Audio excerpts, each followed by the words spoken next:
തൊടുപുഴയുടെ ചരിത്രത്തിൽ ആദ്യമായി കുംഭമേള യാത്ര 35 പേരടങ്ങുന്ന സംഘം തൊടുപുഴ ശ്രീകൃഷ്ണസ്വാമി ക്ഷേത്രത്തിൽ നിന്നും പുറപ്പെട്ടു. നമസ്കാരം, നാട്ടുരാജ്യ ന്യൂസിലേക്ക് സ്വാഗതം. ലോക ഗണിതശാസ്ത്രത്തിനു വരെ തിട്ടപ്പെടുത്താൻ സാധിക്കാത്ത ഭൗമ അന്തരീക്ഷത്തിന്റെ സ്ഥാനനിലകളെപ്പറ്റിയും അത് മുഖാന്തരം ഭൂമിക്കുണ്ടാകുന്ന മാറ്റങ്ങളെപ്പറ്റിയും ഭാരതീയ ഋഷീശ്വരന്മാർ 5000 വർഷം മുമ്പ് തന്നെ തിട്ടപ്പെടുത്തിയിരുന്നു. മഹാദേവൻ സാറേ, നമസ്കാരമുണ്ട്. ഇന്ന് മഹാപുണ്യയാത്രയാണ്. ഒരു മനുഷ്യ ആയുസ്സിൽ കിട്ടുന്ന ഏറ്റവും അസുലഭ നിമിഷങ്ങൾ കണ്ടനുഭവിച്ചറിയാനുള്ള പുറപ്പാടാണ് തൊടുപുഴയിൽ.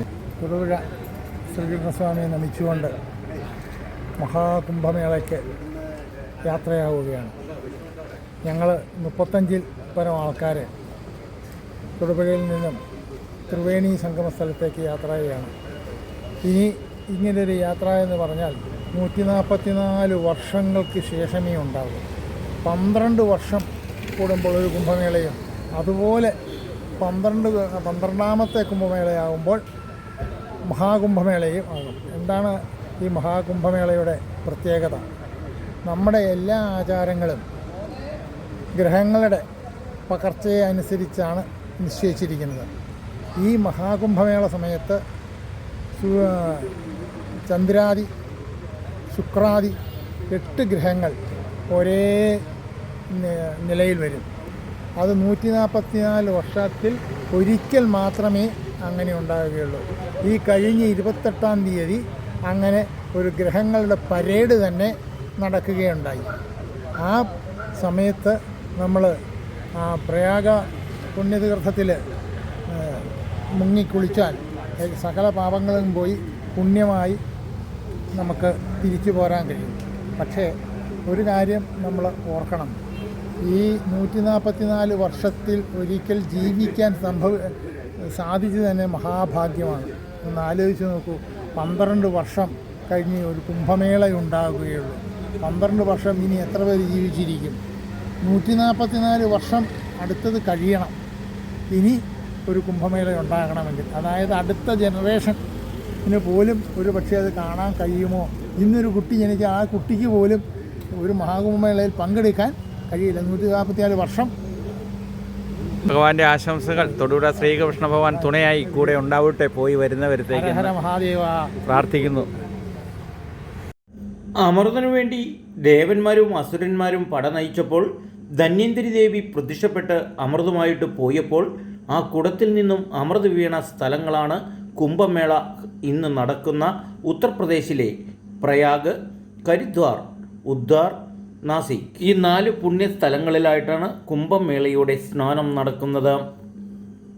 പ്രപഞ്ചത്തിൻ്റെ പാതയിൽ 144 വർഷങ്ങൾക്ക് ശേഷം ചന്ദ്രൻ, ശുക്രൻ തുടങ്ങിയ പ്രധാന ഗ്രഹങ്ങൾ ഒന്നിച്ചു കൂടുന്ന ആ പുണ്യദിനമാണ് ഈ കുംഭമേള നടക്കുന്ന ദിവസം.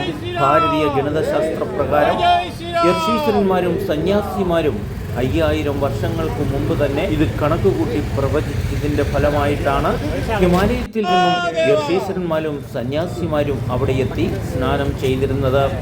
അവർ ഒന്നിച്ച് പ്രാർത്ഥിച്ചുകൊണ്ട് പ്രപഞ്ചത്തെ സ്തുതിക്കുന്ന മഹാപുണ്യകർമ്മമാണ് കുംഭമേള.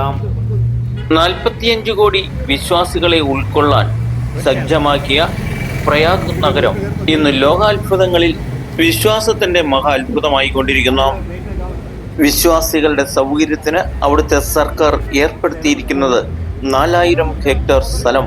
അതിൽ 1,60,000 ടെന്റ്, 1,50,000 ടോയ്ലറ്റുകൾ, സർക്കാർ ചെലവിൽ 1.5 കോടി ഭക്തർക്കുള്ള ഭക്ഷണം, 400-ൽ പരം ഡോക്ടർമാർ, വിവിധ സ്ഥലങ്ങളിലായി 10,000-കണക്കിന് ക്ലീനേഴ്സ്, കൂടാതെ സഞ്ചരിക്കുന്ന പോലീസ് സ്റ്റേഷൻ, ആശുപത്രികൾ.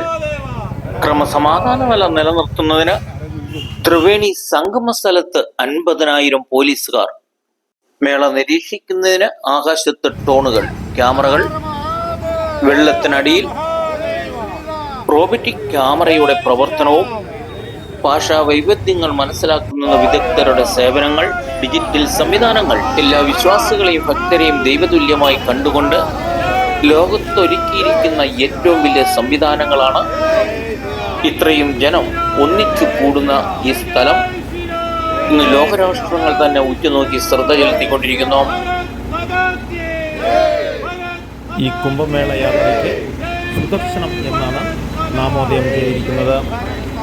ഇന്ന് ഈ കാലഘട്ടത്തിൽ നമുക്കറിയാം, ലോകമെമ്പാടുമുള്ള മുഴുവൻ ജനവിഭാഗങ്ങൾ ഉറ്റുനോക്കുന്നത് നമ്മുടെ UP-യിലെ പ്രയാഗ രാജ്യം നടക്കുന്ന കുംഭമേളയിലേക്കാണ്. ചരിത്രത്തിൽ ആദ്യമായി തൊടുപുഴ ശ്രീകൃഷ്ണ ഭഗവാന്റെ നടയിൽ നിന്നും ആദ്യമായിട്ട് കുംഭമേളയ്ക്കുള്ള ബസ് പുറപ്പെടുകയാണ്. ഇത് തുടർന്ന് ഈ മാസം തന്നെ വീണ്ടും 15-ാം തീയതിയോട് കൂടിയിട്ടൊക്കെ അടുത്ത ബസ്സും പുറപ്പെടാനുള്ള കാര്യങ്ങൾ തീരുമാനിച്ചിട്ടുണ്ട്.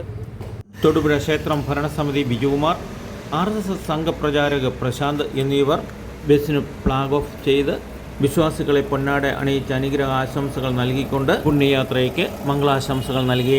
നാട്ടുരാജ്യ ന്യൂസിനു വേണ്ടി ക്യാമറയാൻ റിപ്പോർട്ടിംഗ് തൊടുപുഴയിൽ നിന്നും KK വിജയൻ.